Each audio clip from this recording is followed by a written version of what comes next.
So that just makes me think of, COVID and all that happened, over the last, 18 months almost now. I'm curious, everyone's journey for that has been different, especially in retail. And every one of my friends or colleagues or people who invest alongside me has asked, like, what happened to your centers? What happened to your tenants?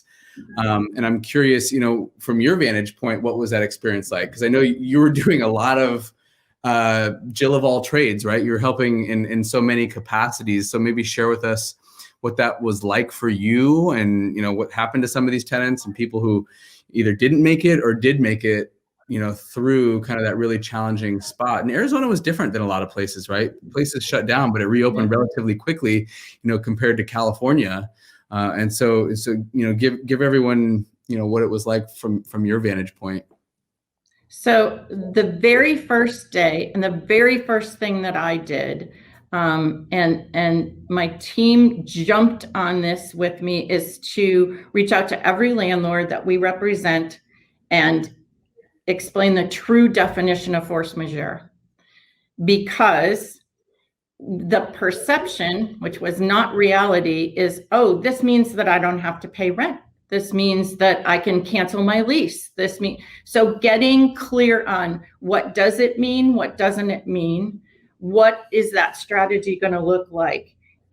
Forbearance, forgiveness, blend and extend, and coming up with strategies that would allow, because we had no idea how long the pandemic was going to last, how much time was going to be necessary. And so getting a clear understanding of, this does not mean that your tenants can cancel their leases. It doesn't mean that they don't have to pay rent.